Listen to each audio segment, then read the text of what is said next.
Mesdames, Messieurs, très heureuse de vous retrouver sur les antennes de ITV. 19h45, c'est parti pour le journal. Dans l'actualité ce soir, test de diagnostic rapide. L'Institut Pasteur de Dakar lance la plateforme Diatropix, une plateforme engagée dans le développement industriel et le transfert de diagnostic rapide pour la fièvre jaune, la maladie à virus Ebola, la COVID-19, la rougeole, la rubéole, la méningite bactérienne. Vers une fin de la grève de 72 heures du syndicat des transporteurs, commerçants et transitaires du port autonome de Dakar, une réunion de sortie de crise s'est tenue ce matin. 18 points d'accord de principe ont été retenus. Ils seront validés par le ministre de la Pêche et de l'Économie maritime.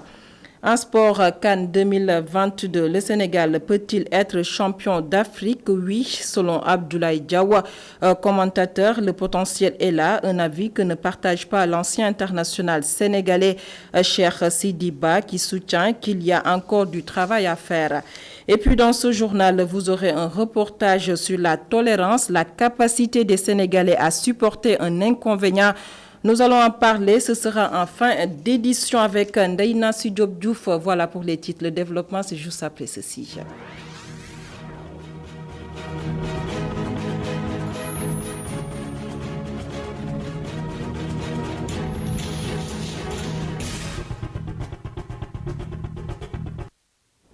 Bonsoir à tous. Lancement ce matin de la plateforme de fabrication de tests diagnostiques rapides dénommée Diatropix, une plateforme mise sur pied pour permettre à l'Afrique de pouvoir diagnostiquer des pathologies comme la COVID-19, la maladie à virus Ebola, la rougeole, la rubéole, la dengue, la méningite et la fièvre jaune, une initiative de l'Institut Pasteur de Dakar. Son administrateur Amadou Alfassal, que nous écoutons au micro de Abdourahman Licha. La plateforme Diatropix que nous lançons aujourd'hui est une initiative à but non lucratif, dont la mission principale est de promouvoir l'accès au diagnostic en Afrique en priorité, par le développement, la production et la distribution de tests de diagnostic rapide, à condition qu'ils soient fiables, de haute qualité et surtout à des prix abordables.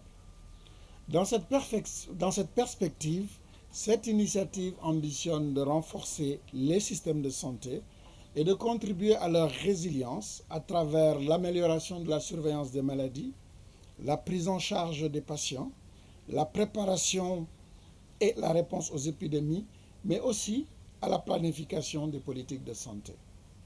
Pour réussir ce défi, la plateforme Diatropix propose un modèle d'accès innovant visant à réduire les coûts. L'Institut Pasteur de Dakar et la plateforme Diatropix a travaillé à l'évaluation sur le terrain de ce prototype dans plusieurs sites pilotes au Sénégal, transférer et certifier le processus de fabrication pour pouvoir démarrer une production de masse à partir du mois de décembre 2020. Et cette production va être distribuée à partir du premier trimestre 2021. Coronavirus avec le risque de résurgence en Europe qui est devenu une réalité. Le Sénégal risque-t-il une nouvelle vague de contamination? Amadou Alfassal, administrateur de l'Institut Pasteur de Dakar, rassure les précisions d'Abdourahman Lija. Le climat et la COVID-19. Le froid favoriserait-il la propagation de la maladie? Seule une étude scientifique sérieuse peut répondre à cette question. Mais aujourd'hui, on n'a pas d'évidence solide pour aller dans ce sens. Et la difficulté est que chaque fois que vous parlez de climat et qu'il y a une maladie qui circule, il y a d'autres facteurs aussi qui peuvent jouer. Et donc de ce point de vue-là, aujourd'hui, c'est une hypothèse sur laquelle il y a un certain nombre d'éléments qui vont dans le sens de l'accréditer, mais d'autres qui ne le confirment pas. Et donc par rapport au climat, c'est ce que je peux vous dire aujourd'hui. Compte tenu de la résurgence constatée en Europe, le Sénégal se met dans les dispositions pour pouvoir faire face à une éventuelle nouvelle vague de contamination. Nous sommes au Sénégal, en accord avec le ministère de la Santé et les acteurs, dans une réflexion par rapport à une préparation pour cette deuxième vague. Nous y travaillons et donc, bien évidemment, nous préparons cette éventualité.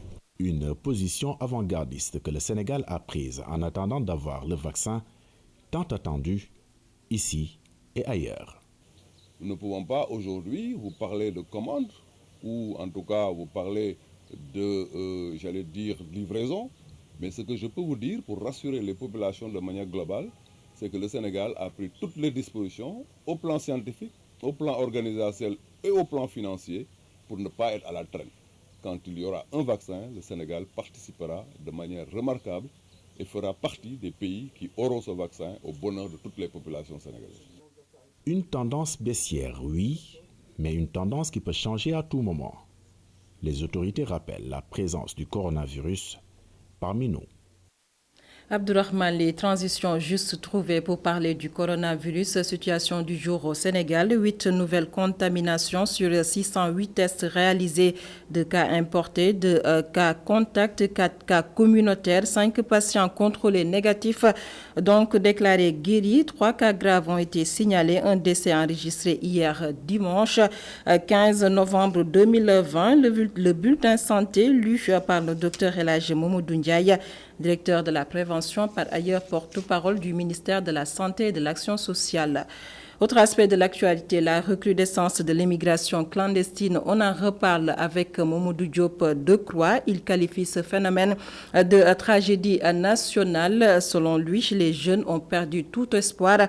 Sur le plateau de Tok Tok Sénégal, le député, par ailleurs secrétaire général de AJ/PADS, interpellé sur l'ossature du nouveau gouvernement du Sénégal. Mamadou Diop Decroix parle de rafistolage. La synthèse avec Migui Maram Ndiaye. La recrudescence de l'immigration clandestine au Sénégal ne laisse pas indifférent le leader d'Andi Diouf, Parti africain pour la démocratie et le socialisme. Mamadou Diop Decroix, qui a déposé une question d'actualité sur la table de l'Assemblée nationale, invoque l'ampleur du phénomène qui devient de plus en plus inquiétante selon lui. C'est vraiment une tragédie nationale. Vous l'avez dit vous-même de la presse. Vous dites que ce phénomène a emporté plus de Sénégalais que la pandémie du coronavirus. Donc, c'est extrêmement préoccupant, extrêmement sérieux. Alors, évidemment, les raisons, les causes de cela, c'est la paupérisation de la population et l'absence d'espoir de la jeunesse. Absence d'espoir et d'espérance, des solutions structurelles s'imposent selon le député. Tant que l'économie du pays n'est pas sur les rails, vous n'éviterez pas ce qui est en train de se passer. Donc, il faut réhabiliter l'agriculture, faire en sorte que l'agriculture puisse au moins régler le problème de la famine, de la malnutrition, etc. au Sénégal. Et pour ça, comme je le dis, c'est l'agriculture familiale que tu articules avec une agriculture de second niveau. Vous avez dans les familles religieuses beaucoup de gros producteurs, des gens qui s'occupent d'agriculture. Si l'État les appuie, ils sont dans l'agriculture. Si l'État ne les appuie pas, ils sont dans l'agriculture. Donc il faut les appuyer, les organiser. On n'a pas dit qu'il ne faut pas promouvoir l'agro-industrie. C'est important. Mais ces différents niveaux, il faut savoir les articuler. Pendant que des familles pleurent leur fils, le président de la République met sur pied un gouvernement d'ouverture. Pour Mamadou Diop Decroix, Macky Sall a des ambitions inavouées. En Wolof, que c'est du nyap-nyabal, du rafistolage. Bon, mais il a des objectifs. Mon problème, c'est est-ce que le pays est géré ou pas? Et effectivement, les problèmes sont là, économiques, sociaux, culturels, l'école, la santé, l'agriculture, l'artisanat, ça ne marche pas, c'est clair. Si au moins on constatait des avancées, voilà, en ce moment, franchement, même s'il y a des problèmes, on sait que, écoutez, on ne peut pas régler à 100% les problèmes d'un coup de baguette, mais ça avance. Or, le problème, c'est que ça n'avance pas. Decroix, qui acerbe ses griffes, n'a pas du tout été tendre avec le gouvernement. Pour l'opposant, les politiques développées règlent d'autres problèmes, mais pas les difficultés des Sénégalais. Migui Maram Ndiaye, port autonome de Dakar, suite à un mot d'ordre de grève du syndicat des transporteurs commerçants et transitaires, une réunion de sortie de crise s'est tenue ce matin. 18 points d'accord ont été notés, une des décisions qui seront sur la table du ministre de la Pêche, de l'économie maritime pour validation. Ababakar Sadir Bey, directeur général du port autonome de Dakar, que nous écoutons au micro d'Abdourahmane Licha. Les 4 points forts tournent autour des paiements de détention, des frais de surestarise et de magasinage. Et là, nous avons donc le plaisir d'annoncer que la demande qui a été formulée par le collectif, pour l'essentiel, a été satisfaite.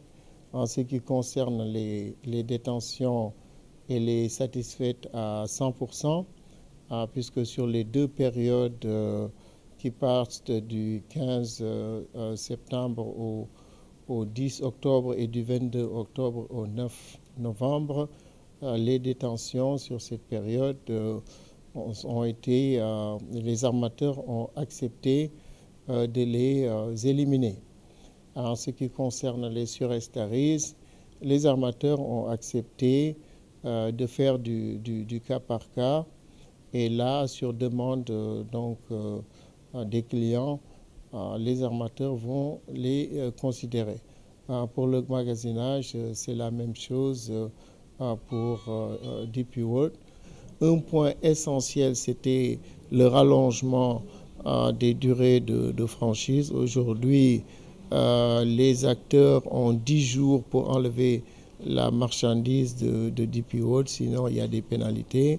Ils avaient demandé le rallongement à 21 jours. Nous sommes tombés d'accord avec les armateurs et DP World d'augmenter 5 jours, ce qui fait qu'il y a maintenant 15 jours qui sont disponibles pour tout client de pouvoir enlever la marchandise.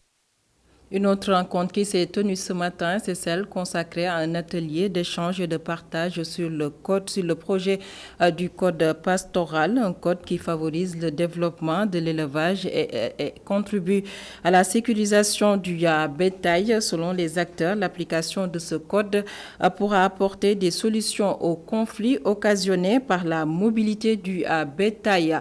On voit ça avec Hawa Chawa.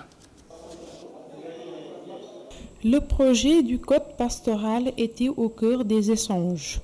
Partir des difficultés sur le terrain pour une législation adaptée. Le syndicat unique des éleveurs du Sénégal et ses partenaires, la FAO, le CNCR et le PRAPS ont planché ensemble dans les différents facteurs indispensables à l'amélioration du secteur dans ce sens. Vous savez que l'élevage au Sénégal est un élevage extensif. Donc avec une forte vocation de transition et de pastoralisme, donc qui rencontre quand même énormément de difficultés, qui font qu'il est nécessaire d'échanger avec l'ensemble des acteurs. Et cette rencontre-là est un prétexte pour revisiter les éléments du code pastoral qui a été discuté entre les acteurs il y a quelques années. Et actuellement, on a un document, un projet de code pastoral qui devrait répondre à l'ensemble de ces défis qui sont nombreux, comme je viens de dire. Pour mener à bien leurs activités, les éleveurs interpellent l'État pendant que le code est encore à l'état de projet. Nous demandons à l'État de prendre des mesures pour que quand même une situation pareille puisse arrêter. Selon le Suez et ses partenaires, l'ancien projet pastoral et le décret 8275 est à l'origine de toutes les controverses. Le décret dont il a parlé, le décret 86-275, qui régit un peu les textes liés à la fourrière, donc, mais également d'autres décrets qui sont par exemple liés au parcours du bétail. Donc tous ces éléments-là devraient être pris en compte dans un code qui régit globalement tous les défis dont est confronté l'élevage. Pour mettre fin à ce fléau qui gangrène les activités des agriculteurs et des éleveurs, le syndicat unique des éleveurs du Sénégal, Suez, s'engage pour l'application du nouveau projet du code pastoral, une nécessité pour améliorer et mettre en garde leur bétail ainsi que leurs terres. À Ouatchaoua, pénurie d'eau, cité Djamalaye et cité Poste, le manque d'eau a fini par indisposer les femmes de la localité 6 mois sans voir le liquide précieux, une situation qui a soulevé l'ire des populations qui ont manifesté ce matin. C'était en présence de Aïssatou Diaka. Le collectif des femmes des cités Djamalaye et Poste exprime son sentiment de colère. Depuis plusieurs mois, ses habitants sont privés d'eau. Cette situation a pu même avoir des conséquences inattendues. Donc nous, les femmes de Djamalaye et de Cité Poste, on est là pour manifester notre colère. Parce que quand même, on est fâchés. De décès, donc moi je viens de l'apprendre, parce qu'elle allait puiser de l'eau, elle devait monter l'eau en étage supérieur. Elle a fait une chute et la chute a été mortelle. Vous pensez que c'est normal ça? 2h du matin. 2h du matin. Elle n'a pas eu d'assistance et elle est morte. Malgré cette pénurie, les factures sont très élevées. Ces résidentes des deux cités demandent des explications. Très élevées. Les gens se plaignent. Les gens se plaignent parce que les factures sont salées. Et quand la facture arrive, il y a un délai. Et si tu ne respectes pas le délai, on te coupe l'eau. Ouais? Donc, il y a quelque chose qui ne colle pas. Donc, soit ils nous disent, bon, vous n'avez plus d'eau, on va voir comment aménager ça, ou bien qu'ils nous donnent l'eau, parce que c'est un contrat qui a été signé avec la Sen'Eau. Un deuxième plan d'action est prévu si la situation ne change pas. Donc, vous voyez que le problème, on l'a vraiment campé et on est inquiet. Et c'est pourquoi donc nous venons ici à Sen'Eau. Si ça ne se règle pas, on ira au ministère. Et si au ministère ça ne se règle pas, on ira devant la grille du palais. Voyez, on n'a pas peur. On n'a pas peur. Nous avons toujours une tradition de lutte très longue. 600 villas, 1500 âmes. C'est costaud, hein? C'est costaud. Et 6 mois, de façon régulière, on n'a pas d'eau. Voilà. De nombreux quartiers de Dakar ont attendu désespérément le retour de l'eau. Les habitants des cités Djamalaye et Poste, très déterminés, interpellent l'État afin qu'il réagisse le plus rapidement possible. Aïssatou Diaka, passation de service au centre des œuvres universitaires de Dakar. Abdoulaye Seydou Sow, nouveau ministre de l'urbanisme, précédemment directeur général du COUD, centre des œuvres universitaires de Dakar, a passé le témoin à Maguette Sen, son successeur. Maguette Sen se dit conscient du travail qui l'attend. Le compte-rendu est signé Adam Sarr. La salle Soweto de l'UCAD a été trop petite pour accueillir cette passation de service. Une occasion pour Abdoulaye Seydou Sow, directeur sortant du COUD, de faire ses adieux après 17 mois à la tête du centre des œuvres universitaires de Dakar. Monsieur le président Maguette Sen, ce que vous avez vu ici, vous avez entendu ici, n'est pas le travail d'Abdoulaye Sow. C'est le travail de toute une équipe, motivée, engagée et pluridisciplinaire. Je voudrais les remercier très sincèrement et du fond du cœur, malgré parfois les divergences d'approche, nées de cultures différentes, nées de cultures administratives différentes. Nous avons toujours pu, après discussion, après malentendu, après difficulté, se retrouver autour de l'essentiel, qui est notre credo, la satisfaction des étudiants, notre cœur de métier. Le nouveau directeur du COUD entend maintenir le cap de son prédécesseur. Maguette Sen prône la concertation et le partenariat pour relever les défis qui l'attendent.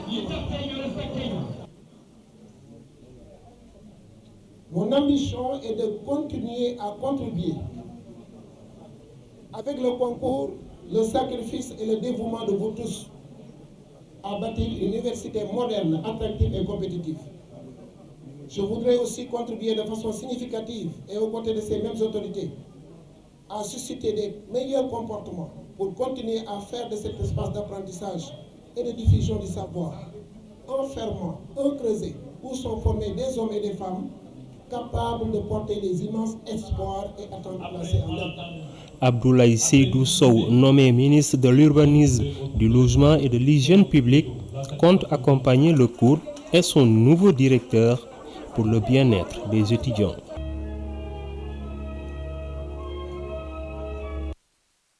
Je vous l'annonçais dans les titres, les Sénégalais sont-ils tolérants? Le prétexte de ce sujet de reportage est la journée internationale de la tolérance célébrée ce 16 novembre 2020. Le niveau de tolérance des Sénégalais diversement apprécié, nous dit Nancy Diop Djoufa. Sénégal, pays de la Teranga, mais la tolérance aurait tendance à disparaître si on en croit cet étudiant en master à l'UCAD. Auparavant, la tolérance existait, mais actuellement, vu la situation avec la modernité, nous constatons que la tolérance n'existe pas. Chacun veut faire les choses avec, comme il le sent, avec sa manière. Comme exemple, avec la circulation. Nous constatons que les ambulanciers, des fois ils sont prioritaires, mais les gens préfèrent les coincer, n'est-ce pas, pour dire qu'eux aussi ils ont le droit de conduire la voie tranquillement, n'est-ce pas. La société aussi dakaroise, particulièrement, est tellement les gens ne veulent pas s'entraider, les gens ne veulent pas tolérer les choses. Ils préfèrent faire leur vie tranquillement, sans pour autant soucier des autres, n'est-ce pas. Et la tolérance est une chose qui est primordiale, qui va permettre de vivre dans la paix, de vivre dans la société, dans de très bonnes conditions. Il n'y a pas de paix sans tolérance, c'est du moins l'avis de ce jeune homme. Il n'y a pas de tolérance, il n'y a pas la paix. La tolérance avant tout. C'est le même Sénégal, on est tous pareils. Pape Cissé étale sa marchandise devant un restaurant depuis 3 ans. Une preuve de tolérance, même si selon lui, les conflits ne manquent pas. ñu mujj waxtaan suñu biir xam na kii xam nga liggéey moo ko tax a jóg ñu bàyyi ko mu liggéey quoi noonu la tamit waaw dimbalante quoi ndax xam nga nekk ci kaw yombul ñëpp ko bëgg mais xam nga doole yemul ku sañoon tey nga am sa magasin comme ñëpp boo xëyee ñëw sangu ba seet ubbi toog lal mais xam nga ki war a laal ci mbedd mi nga bàyyi ko rek mu laal ci mbedd mi métti ndax ñoo bokk réew mi quoi. Ce jeune entrepreneur Cheikh Tidiane Kane pense que la tolérance existe. Même si dans la circulation au Sénégal, le seul problème, ce sont les taximans. Oui, dans l'ensemble, ils sont assez tolérants parce que le Sénégal est un pays de paix, de teranga comme on dit. Ils sont assez tolérants, franchement. Par contre, il y en a quelques peu d'entre eux qui ne sont pas tolérants. Par exemple, si vous voyez dans la circulation les véhicules, moi je vois que les taximans, ils ne sont pas tolérants. Mais si c'est les particuliers, entre nous, nous sommes assez tolérants, franchement. La tolérance, une vertu qui tend à disparaître selon la plupart de nos interlocuteurs, mais il préconise un retour aux sources et aux valeurs léguées par nos ancêtres.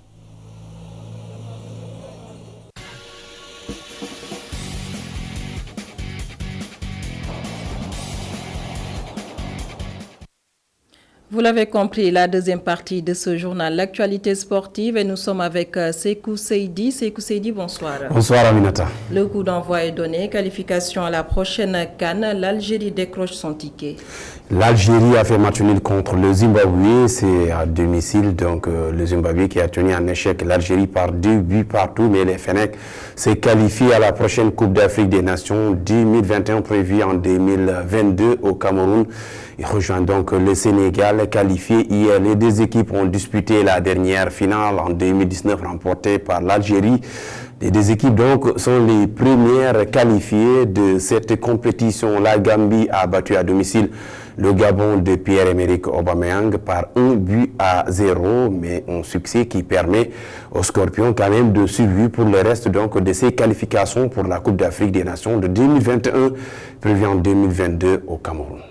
Les Lions du Sénégal, Sekou Seydi, ont décroché leur ticket, mais le Sénégal peut-il gagner ce tournoi en 2022? La question était au menu ce matin dans la matinale sur e-radio animée par Alassane Samba Diop.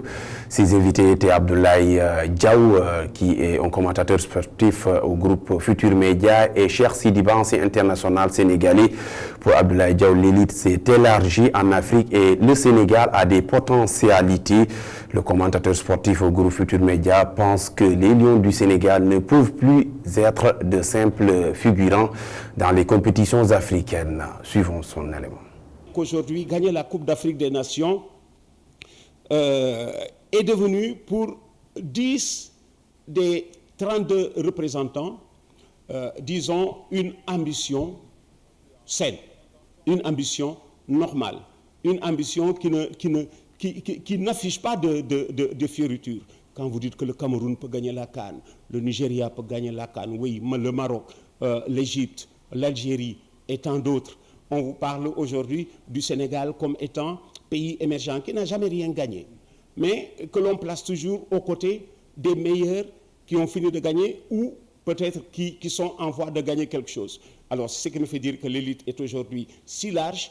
J'ai pensé à la Côte d'Ivoire déjà titrée et tant d'autres pays qui aspirent à cela. Bon, alors, on est qualifié avec notre profil de vice-champion d'Afrique, mais attention, on a été quart de finaliste en 2017. On a été finaliste en 2019. Attention à ceux-là qui disent, bon, maintenant c'est le moment de gagner, parce que nous sommes encore sur une courbe ascendante, quart de finale 2017, finale 2019, il faut gagner la prochaine édition. Non, le progrès n'est pas fait. Comme on dit de ligne droite, il y a des moments où vous baissez, mais travailler dans ce sens et ne pas faire piètre figure pour faire respecter surtout son profil de vice-champion d'Afrique et de mondialiste. Abdoulaye Diaw, le jeu de l'équipe nationale du Sénégal laisse à désirer, ce sont les dires de Cheikh Sidiba, l'ancien international sénégalais, pense qu'il y a beaucoup de travail à faire pour permettre au Sénégal de franchir un nouveau palier dans le football africain qui n'est rien d'autre que remporter la Coupe d'Afrique des Nations. Il est avec Adam Assar et Seydi Nambaye. J'espère, même si c'est même pas pour la prochaine, pour les autres Coupes d'Afrique qui sont passées avant, on avait cet espoir que le Sénégal ait remporté la Coupe d'Afrique, mais jusqu'à présent, ce n'est pas arrivé. Pour la prochaine, ce n'est pas parce qu'on est vice-champion d'Afrique, qu'on a joué la finale de la dernière Coupe d'Afrique, que ça va de soi que la prochaine, nous pouvons être les vainqueurs. On a vu certains champions d'Afrique qui, la Coupe d'Afrique suivante, ne sont même pas sortis au premier tour, au second tour. Ça peut arriver au Sénégal. Mais je pense qu'il faudrait essayer de prendre les devants, essayer de s'organiser, essayer de travailler pour franchir un palier et que dire que la prochaine sera encore plus difficile que celle qui est derrière nous. On a parlé du jeu du Sénégal. Je pense que ça laisse à désirer. Il y a encore du progrès, il y a encore du travail à faire. Et le Sénégal doit progresser dans ce domaine. Je pense que le Sénégal n'a pas encore le jeu qu'il faut, qui correspond aux individualités qui forment cette équipe nationale du Sénégal. Donc le Sénégal doit franchir un palier. Le Sénégal doit être leader dans tous les secteurs au niveau footballistique. C'est par rapport aux individualités qui forment cette équipe nationale du Sénégal. Aujourd'hui, au Sénégal, tu es capable de sortir deux équipes différentes de même niveau qui peuvent rivaliser avec les meilleurs en Afrique. Mais malheureusement, là où le bas blesse, c'est surtout au niveau de notre façon de jouer, de notre projet de jeu. Je pense que le Sénégal doit progresser dans ce domaine. Le Sénégal doit montrer meilleur visage que ce qu'on est en train de montrer actuellement. La suite de l'actualité sportive, présidence de la CAF du 12 mars 2021, Maître Augustin Senghor a officiellement déclaré sa candidature. C'est désormais officiel, Augustin Senghor est candidat à la présidence de la CAF, dont l'Assemblée générale est prévue le 12 mars prochain à Rabat. Le président de la Fédération sénégalaise de football en a fait l'annonce officiellement ce matin au siège de la Fédération sénégalaise de football. Ses motivations au football uni, plus performant et plus attractif. Écoutez. Ainsi, ai-je finalement décidé de me porter candidat à la présidence de la CAF avec la ferme conviction que je suis en mesure de répondre aux fortes attentes placées en moi. Au niveau personnel, il m'est apparu clairement que dans ces moments difficiles que la CAF a traversés ces dernières années, la responsabilité ne saurait être exclusivement imputée à ceux qui ont été investis de la mission de gouverner après avoir exprimé leur ambition légitime de le faire. Elle incombe aussi et surtout à tous ceux qui, comme moi, pour une raison ou une autre, n'ont pas pu apporter les changements avec une contribution qui aurait pu être plus décisive pour la victoire de l'Afrique de football sur elle-même et pour elle-même. C'est d'unité qu'il s'agit, d'unité au sein des instances de la CAF, d'unité au sein de la famille du football africain. Après une profonde remise en cause entamée à partir de 2017, après le départ du président Issa Hayatou et l'élection du président Ahmad à la tête de la CAF, fort de mes compétences, de mon expérience et de mon engagement, mais plus que jamais armé de principes et de valeurs éthiques, j'ai décidé d'aller résolument sur le terrain où les différences positives et qualitatives se font, en ayant la ferme résolution d'être de ceux par qui les grands bonds du football africain s'effectueront. Ancien collaborateur de Ahmad, pourquoi Maître Augustin Senghor s'est finalement présenté, Sékou Seydi? Il y a quelques semaines, Maître Augustin Senghor avait clairement dit qu'il ne sera pas candidat à la présidence de la CAF. Beaucoup de choses se sont passées entre-temps et il sera en face donc de son mentor ou bien ancien mentor, si on peut dire.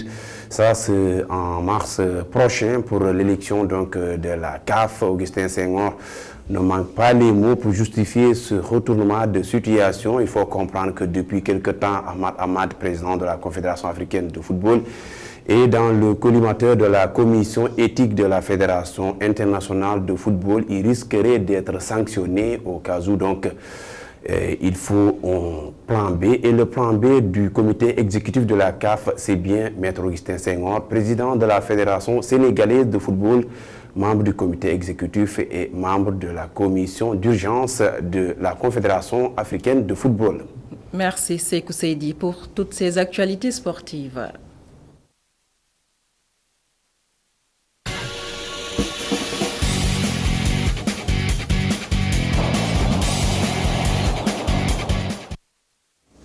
Et c'est la fin de ce journal. Merci de nous avoir suivis. Tout de suite, la suite de votre bloc d'information, la totale avec Khalifa Diakhaté. Passez d'excellents moments en compagnie de nos programmes sur ITV.